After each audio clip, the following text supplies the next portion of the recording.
We hear about communities facing really difficult situations all the time, but this one that we're looking at today, it's in the Swan Valley area of Manitoba, and it's a pretty concerning situation. We're diving into what looks like a pretty significant increase in reported HIV cases there. Mm-hmm. And you sent over some really interesting material, some online discussions happening within that community, a little snippet from a news report, and then some really detailed notes from a community leader who was actually present at a meeting between health officials and some local representatives. Right. So our goal today is to kind of get a clearer sense of what's actually happening on the ground, what people are talking about, what their concerns are, and then what some of the key questions are as the situation kind of continues to play out. Yeah, absolutely.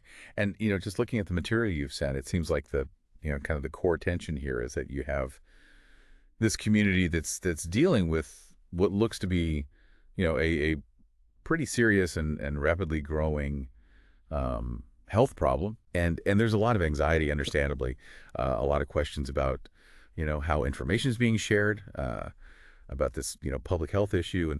And then those really tricky questions about, how to balance individual privacy with the safety of the broader community. Yeah. So yeah, you see this playing out in the online comments, and then you also see it playing out in that meeting where you have health officials sort of, trying to address these concerns that are coming up. Yeah. Okay. So let's start with the numbers because those really paint a pretty stark picture of what's being reported in the Swan Valley. They do, yeah. The information that we have suggests that in 2024, the Swan Valley area accounted for, I think, the majority of the 41 HIV diagnoses within the entire Prairie Mountain Health region. Wow. So to put that into perspective, that's a big jump from 19 cases just the year before in 2023 and only 6 cases in 2022.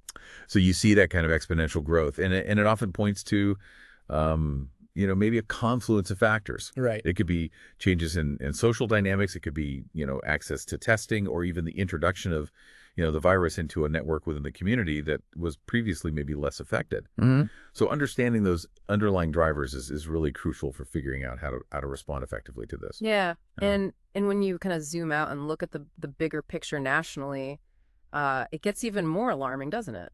It does, yeah. So the material that you sent mentions that the Canadian average HIV infection rate in 2023 was something like 6.1 cases per 100,000 people. Right. And one of the commenters online actually did a little bit of back-of-the-envelope math based on Swan River's estimated population of 4,000. Oh, okay.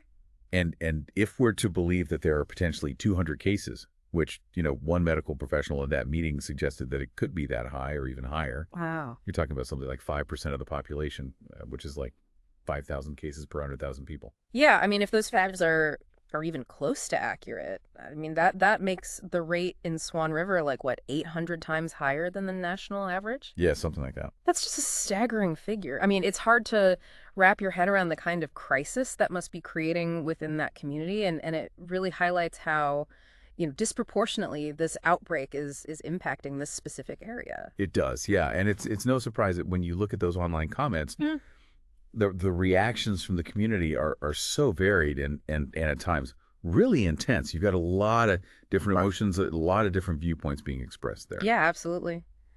Some folks are expressing gratitude to a nurse who they're calling a whistleblower, for bringing this whole issue to light. Mm-hmm. There seems to be a feeling that maybe this wasn't being openly talked about, as it should have been. Yeah, and that's something that came up in the notes from the meeting with the health officials too, that it seems like Prairie Mountain Health was aware of the outbreak, but they didn't really proactively inform the Swan Valley community about it until the information was kind of leaked to the media, as they said. Right. And so you can see how that lack of initial transparency has probably really played a role in shaping some of the reactions that we're seeing. Yeah, and then you've got another part of the conversation online that's going into some pretty troubling territory where individuals are sharing misinformation. They're incorrectly linking COVID-19 vaccines to AIDS, or what they're calling VAIDS. Right. And even blaming Dr. Roussin for, certain actions that were taken during the pandemic. Yeah, it's important to be really clear here that those are opinions that are being shared in those online sources. Right. And they're not based in scientific fact whatsoever. Right. But it does show how easily misinformation can spread, especially when there's already a lot of fear and anxiety around health issues. Yeah. These kinds of claims connecting unrelated medical events to HIV Hmm. have been, repeatedly debunked by scientists and doctors. For sure.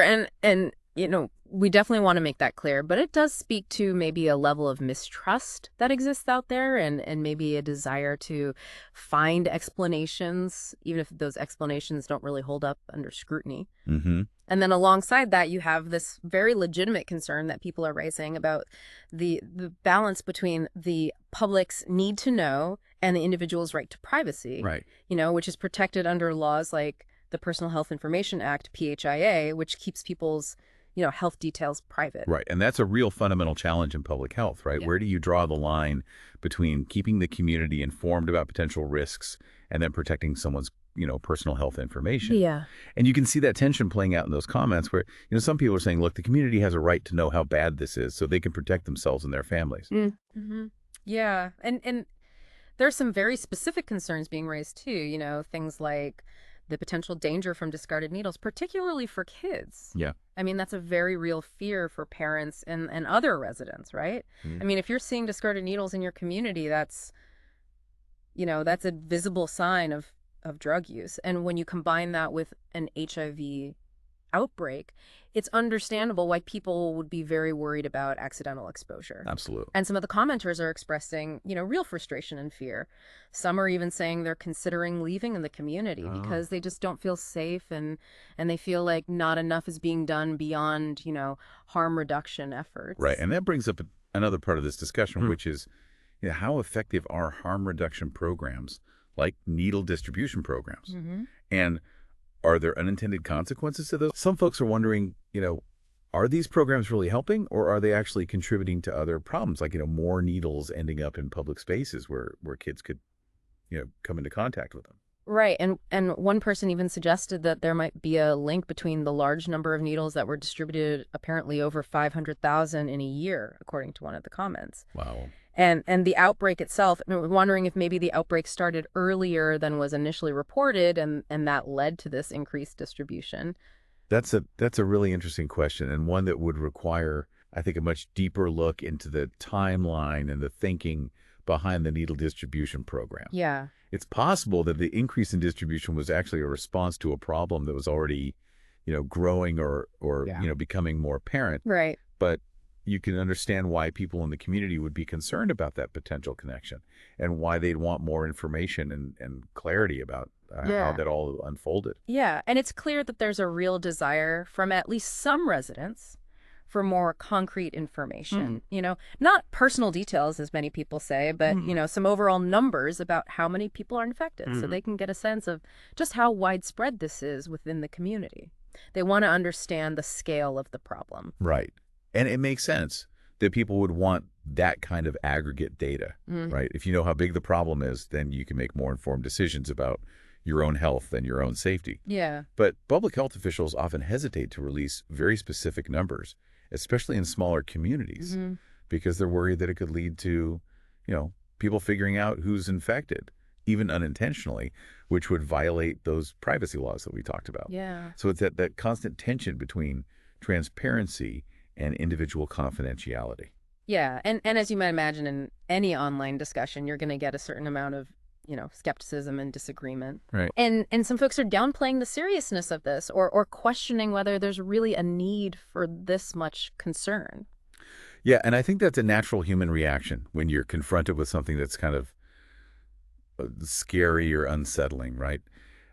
Sometimes it's easier to just kind of minimize it or deny that it's a big deal as a way of coping. Right. But, when you look at the data about this significant increase in diagnoses, it does seem like this is something that warrants serious attention and a really well-coordinated response. And then you have the more extreme viewpoints, people talking about government cover-ups and bringing in those larger conspiracy theories. And, Right. and it just shows how these bigger narratives can kind of get mixed in with these local issues and make the whole conversation even more complicated.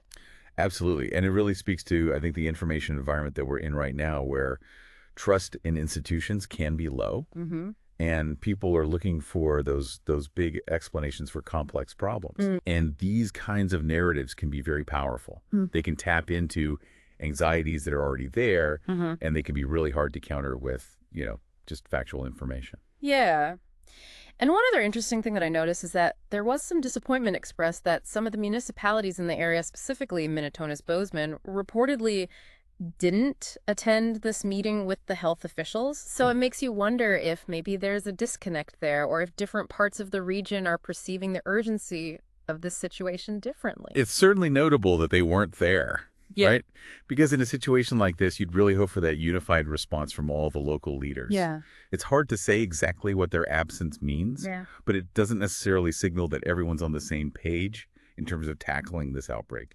Okay, so let's shift gears a little bit now and talk about what we learned from those notes that were taken at the meeting between the health officials and the municipal leaders that did attend. Okay. Sounds like there were some pretty important things that came up there. Yeah, absolutely. The notes confirm that Prairie Mountain Health knew about this outbreak. But as we said, they didn't really proactively inform the Swan Valley community until it became public through the media. Right. Dr. Roussin explained that, he spoke about it because the information was already out there, Right. which suggests that they were reacting to the situation rather than getting ahead of it. Yeah, and the community leader who took those notes really commends the healthcare workers who initially shared that information Mm. because they feel like otherwise it might have stayed confidential and the public wouldn't have known about this increased risk. Right. It really underscores that perceived lack of transparency from the officials. It does. And then the conversation about how many people are actually getting the daily medication was pretty revealing, too. Mm-hmm. Dr. Roussin wouldn't say exactly how many people were on medication, citing those privacy concerns, PHIA. Yeah. Even when he was just asked for a general sense, like, were most people on it about half or just a small number? Yeah, and the note taker points out that this is especially concerning because if only a small percentage of those 40-plus people are on medication, then the risk of further transmission within the community is still very high. Right.